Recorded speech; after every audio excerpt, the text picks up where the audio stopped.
Ah, sepatu Kinomi ini lewat jalur kayak gini.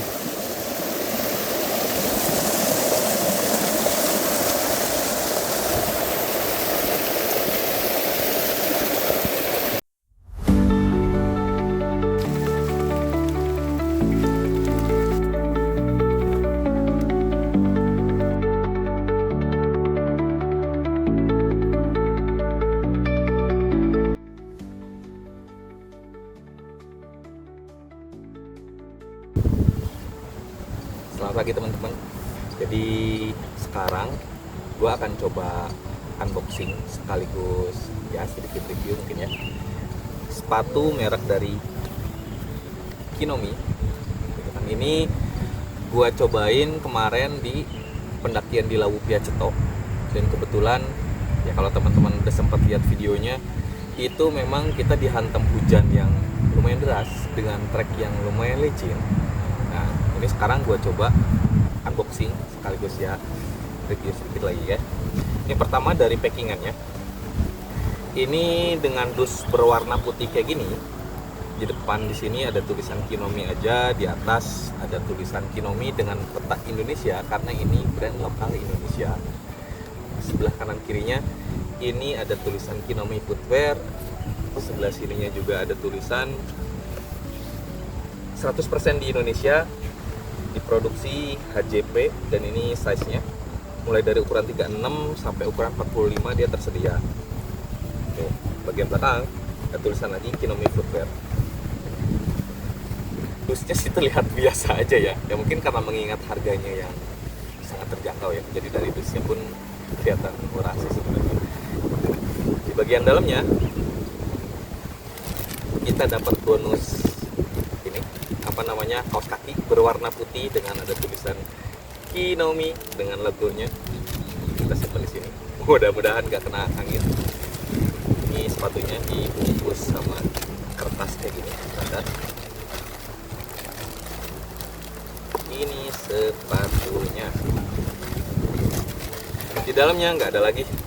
Bahkan ini sebenarnya bukan unboxing sebenarnya, karena pas sebelum berangkat emang udah gua buka. Tapi emang nggak ada ininya loh, apa namanya? Yang biar nggak bau, nggak lembab kayak gitu sepatunya. Apa sih sepatu namanya? Ini simpan dulu aja di dalam buat kena angin. Ini sih ada beberapa pilihan warna gitu kan. Nah, gua ambil ini yang warna kombinasi warna putih dengan warna biru navy. Kalau secara bahan ini sebetulnya memang ini udah yang apa namanya breathable. Jadi kalau misalkan kayak sepatu emang selama gua pendakian kemarin lewat Seto tuh emang nggak merasa kegerak gitu. Di sininya pun ada apa ya, kulit sintetis mungkin, tapi bukan kulit ya. Gitu. Bagian sininya pun ada foam biasa.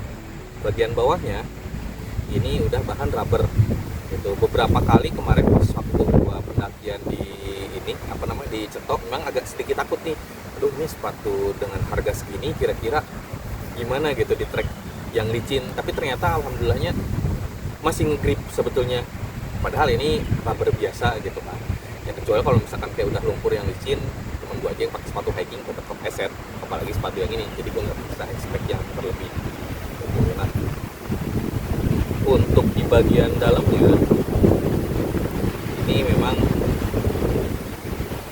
bagian insolnya ini lumayan tipis.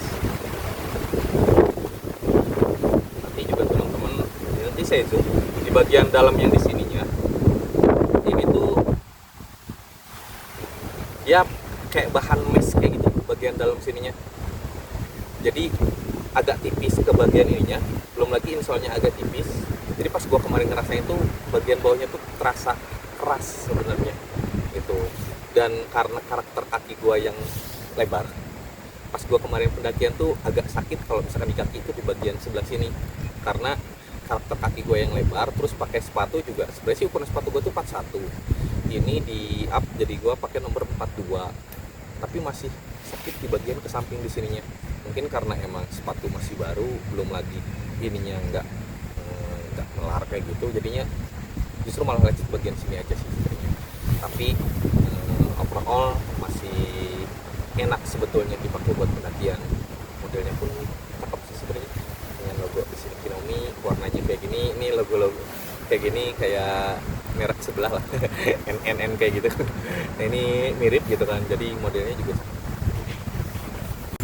Kesimpulannya, jadi dengan harga yang nggak nyampe 200 ribu, tepatnya itu di 180 ribuan terakhir gua check out itu, ini dengan harga sepatu di bawah 200 ribuan, apakah worth it atau enggak?